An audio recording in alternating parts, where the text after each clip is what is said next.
Tuan-tuan yang mulia, malam Lailatul Qadar malam yang hebat. Tahun lepas tuan-tuan, selalunya saya pergi bulan Ramadan ni, selalu saya habiskan 10 hari pertama di bulan Ramadan di Mekah tuan-tuan. Sebab Nabi sallallahu alaihi wasallam beritahu, umratun fi Ramadan ta'dilu hajjatun ma'i. Siapa buat umrah dalam bulan Ramadan sama macam menunaikan haji bersama dengan aku. Dapat pahala haji bersama dengan Rasulullah. 3 tahun saya pergi tuan-tuan. Tahun lepas kawan saya, satu orang sahabat, orang biasa tuan-tuan, bukan ustaz pun, saudara Badrul Munir, 10 hari akhir bulan Ramadan dia teringin nak pergi Mekah tuan-tuan. Rasa teringin sangat nak pergi Mekah buat umrah. Kawan-kawan kata, Syekh, umrah akhir Ramadan ni mahal kan? Biasa-biasa 6-7 ribu, dia melambung sampai 20 ribu. Akhir Ramadan semua mahal, harga melambung. Tak kira nak pergi juga, rindu dengan Rasulullah. Tuan-tuan yang mulia, dia pun pergi ke Madinah. Tak lama pun dia duduk. Dia sampai petang 22 tuan-tuan. Dia sampai petang 22 Ramadan. Petang tu dia semayang asar, semayang maghrib, semayang isyak, semayang subuh, semayang tahajud. Lepas subuh tuan-tuan, dia sempat semayang jenazah orang lain dulu sebelum jenazah dia disemayangkan. Allah Ta'ala nak pilih dia mati pada malam Lailatul Qadar. Tuan-tuan yang mulia, pagi lepas subuh, kawan saya Maulana Jamal, Madrasah Miftahul Ulum, Hulu Langat, dia pun ajarlah, bagi sedikit taklimat macam mana cara adab nak ziarah Rasulullah sallallahu alaihi wasallam. Cerita sikit muzakarah ringkas. Masuk semua dalam pintu Babu Salam 8 orang. Daripada 8 ke depan lagi tinggal 5 orang, ke depan lagi tinggal 3 orang, ke depan lagi dia seorang ke depan tuan-tuan. Betul-betul sampai depan makam Rasulullah sallallahu alaihi wasallam. Sampai depan makam Nabi, saat dia menyampaikan salam, assalatu wassalamu alayka ya Rasulullah. Lepas tu langsung tuan-tuan Allah cabut nyawa dia tuan-tuan. Ulama-ulama Arab telah gempar dengan kematian dia tuan-tuan. Bukan Malaysia aja gempar, seluruh dunia tuan-tuan, ulama Arab memperkatakan tentang kematian dia. Istimewanya mati dia. Mati yang pertama tuan-tuan di Madinah Al-Munawwarah. Siapa mati di Madinah pun dah layak dapat syafaat Rasulullah lah di akhir kiamat nanti. Allah pilih dia pula tuan-tuan package yang kedua. Allah tambah lagi, mati dalam Masjid Nabawi. Tambah lagi pula yang ketiga, mati dalam Raudah. Mati memang dah dalam taman syurga dah matinya tuan-tuan. Mati tu dah duduk dalam taman syurga dah matinya. Dan depan makam Rasulullah. Tak pernah lagi berlaku siapa-siapa pun mati depan makam Rasulullah ni tuan-tuan. Ini kali pertama berlaku. Kalau berlaku pun mungkin dah beratus tahun dulu pernah berlaku. Mungkin ini kali yang keberapa pula Allah pilih tuan-tuan. Dan Allah pilih tuan-tuan matinya pada hari Jumaat. Dan matinya pada malam itu 23 Ramadan, malam Lailatul Qadar. Saya dekat Malaysia masa tu balik. Saya balik ceramah macam ni lah. Ceramah tempat tuan-tuan, akan balik ke Pahang tuan-tuan malam ni. Pukul 3 pagi masa tu saya tengok, ini bukan kabus, ini macam awan. Kita bergerak dalam kereta tu tak boleh nak berjalan. Nak bawa laju tak boleh, tak nampak kerbau ke apa kat depan tu. Kita macam duduk bawa kereta dalam awan. Saya cakap kat driver saya, berhenti sekejap, saya nak ambil wuduk. Saya kena semayang dah ni. Ini Lailatul Qadar ni, kan? Sebab ini pelik sangat malam ni. Pagi tu subuh dia merah je. Tuan-tuan, rupanya lepas pada tu tuan-tuan dapat berita tentang kematian saudara kita tadi. Allah pilih dia tuan-tuan. Mati pula ditanam di kuburan Baqi', bersebelahan dengan kubur Sayyidina Osman. Belah sini keluarga Ahlul Baitin Nabi, di tengah-tengah itu kubur dia tuan-tuan. Allah pilih orang yang istimewa untuk mati di hari yang istimewa tuan-tuan. Kita tak tahu lagi Lailatul Qadar kita macam mana. Allah pilih dia, kau jumpa Lailatul Qadar pada hari kau mati. Jadi tuan-tuan yang mulia, ini Allah Ta'ala bagi kita. Kau pilih mana-mana satu kotak ni, kau dapat, kau punya. Allah tak suruh kita cari 365 hari. Allah kecilkan pula jadi sebulan. Bulan Ramadan aku letak Lailatul Qadar. Allah kecilkan lagi pula 10 hari. Kecilkan lagi pula, jangan cari hari-hari, cari malam-malam ganjil. Tuan-tuan yang mulia, dah mudah dah Allah nak mudahkan kita. Sebab itu ada 5 hikmah bulan Ramadan Allah beritahu dalam Quran. Yang pertama, la'allakum tattaqun, aku bagi bulan puasa kepada kamu supaya kamu meningkat takwa dalam diri kamu. Apa makna takwa tuan-tuan? Habis bulan Ramadan, kita nak buat apa-apa datang rasa takut pada Allah Ta'ala. Nak cakap pun takut, nak buat sesuatu pun takut, nak belanja pun takut, Nak membazir elektrik pun takut, nak membazir makanan pun takut. Ini kita orang Malaysia habis bulan puasa, buang makanan bulan puasa, dah buang makanan banyak dah.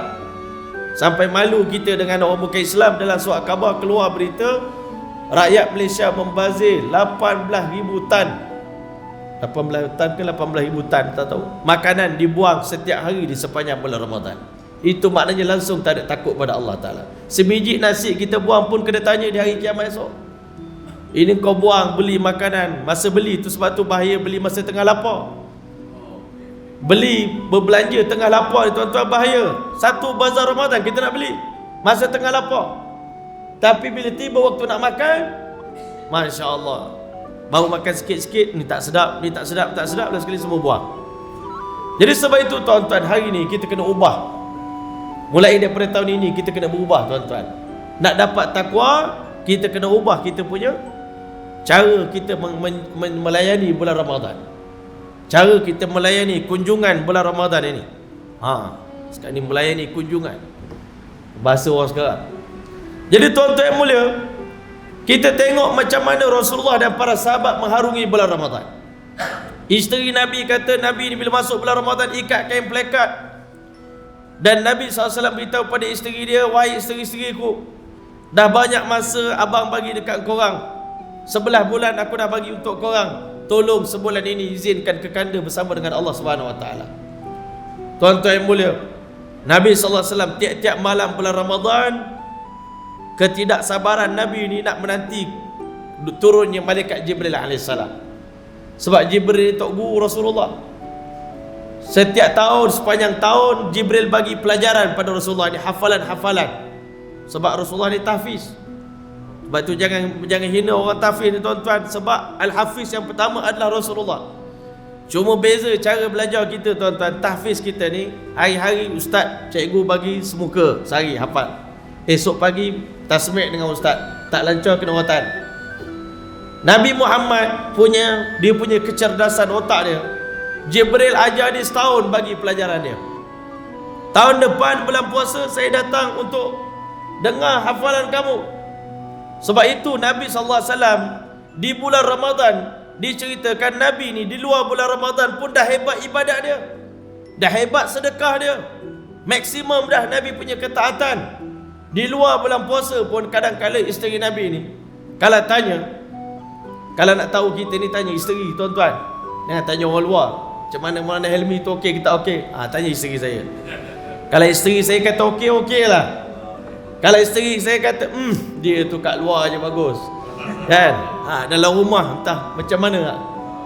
Jadi tuan-tuan yang mulia, Rasulullah ni tanya isteri Nabi macam mana Rasulullah. Dia kata Nabi SAW ni, kalau kamu nak tanya ibadah dia, fala tas'al an husnihinna wa tulihinna. Tahajud Nabi, kamu jangan tanya panjang mana dan indah macam mana bacaan tahajud Nabi, bacaan Quran dalam tahajud.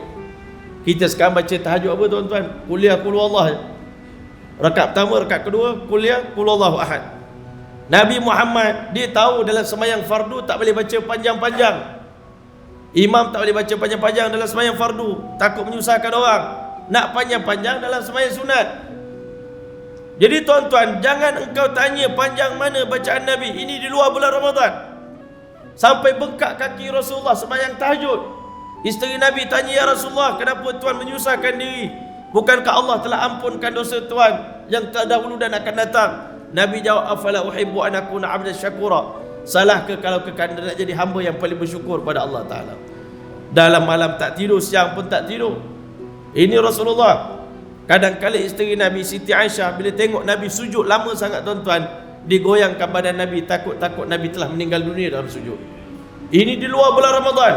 Masuk bulan Ramadan, bila tahu kejap lagi Jibril nak turun, Nabi Muhammad akan tingkatkan lagi ibadah dia. Dan setiap kali Jibril AS turun daripada langit, Allah pesan dekat aku, pesan dekat kamu, banyakkan bersugi gigi. Sehingga kata Nabi SAW, begitu banyak Jibril AS mewasiatkan aku bersugi gigi, sehingga kadang-kadang aku bimbang gusi aku ni berdarah kerana terlalu banyak menggunakan kayu sugi. Nabi Muhammad dekat nak baca Quran, dekat nak jumpa dengan Jibril, mulut kena wangi, nak jumpa Tok Guru sekejap lagi. Kejap lagi nak baca Quran, nak tasmik Quran dengan Jibril AS. Di waktu itu kata ulama, Nabi bertambah jadi dermawan. Nabi ni latih isteri dia bulan puasa banyak sedekah. Kita ini orang Melayu, kita terbalik tuan-tuan. Kita banyak beli makanan untuk kita. Tak ada fikir hari ni makanan kita berbuka puasa kena kongsi dengan orang lain. Nabi SAW cerita dekat para sahabat kelebihan bagi makan orang berbuka puasa ni. Sahabat Nabi kata, ya Rasulullah, tak semua orang di kalangan kami mampu nak beli makanan banyak-banyak bulan puasa. Nabi kata, pahala itu kamu akan dapat walaupun dengan bagi minum orang seteguk air. Ada ke di Malaysia ni orang tuan-tuan yang begitu miskin sampai seteguk air pun tak boleh nak bagi makan kat orang? Ataupun kamu suap dia sesuap makanan di mulut dia, ataupun ambil susu sesisip susu. Susu ni panas, ni nak minum banyak tak boleh, sikit je. Adakah di kalangan kamu yang tak mampu nak bagi banyak itu? Nabi kata, kalau siapa yang bagi makan pada orang berbuka puasa ni, walau seteguk air, sesuap makanan, sesisip susu, maka Allah Ta'ala bagi dia 3 ganjaran. Yang pertama, Allah ampunkan seluruh dosa-dosa dia tuan-tuan.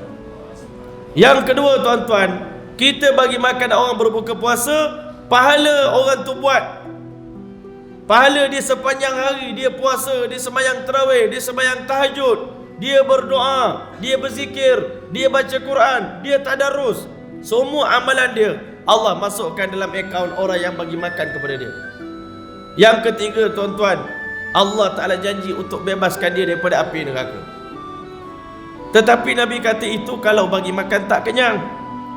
Kalau bagi makan sampai kenyang, tambah satu lagi kelebihan, iaitu nanti di padang mahsyar Allah Ta'ala akan bagi dia minum air daripada air telaga Kausar. Siapa minum air telaga Kausar walau seteguk, dia tak akan pernah lagi merasakan dahaga buat selama-lamanya.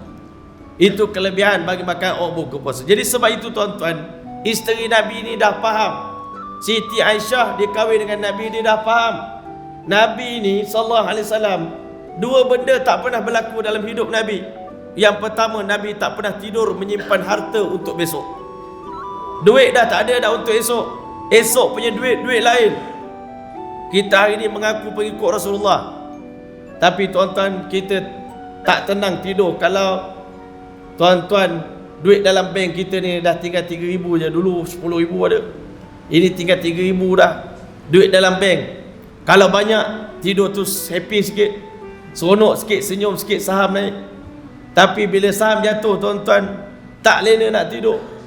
Nabi Muhammad tak latih isteri dia simpan duit untuk esok hari. Yang kedua, Nabi SAW tak pernah latih simpan makanan untuk besok. Makanan hari ni, makanan besok. Jadi tuan-tuan yang mulia, satu hari Siti Aisyah radhiyallahu ta'ala ni pada bulan puasa tuan-tuan, dia masak seekor kambing. Dah mentaliti dia dah dilatih, ini kambing bukan untuk kita makan. Kalau kita ni insya-Allah bahagian batang pinang kita punya, bahagian dia punya limpa kita punya, kaki ni, paha ni kita punya, hak bahagian lemak-lemak tu kita sedekah. Tuan-tuan, Nabi SAW ajar isteri dia sedekah semua. Balik-balik Rasulullah, macam mana? Sedekah lah. Alhamdulillah bang, semua dah sedekah pada fakir miskin. Tinggal 2 je lengan. Kerana saya tahu kekanda suka lengan kambing, jadi saya simpan lengan ini untuk kekanda makan, untuk jamu berbuka puasa. Masya Allah. Nabi SAW beritahu kekanda, Nabi SAW beritahu pada isteri dia, adinda nak tahu tak satu perkara? Kambing kita sekarang ni seekor dah menunggu kita dalam syurga. Cuma lengannya sangkut dekat dunia, dua lagi lengan ni. Kalau kekanda adinda sedekahkan 2 lengan ini, berarti seekor kambing sedang menanti kita dalam syurga. Ini isteri Nabi dilatih oleh Rasulullah.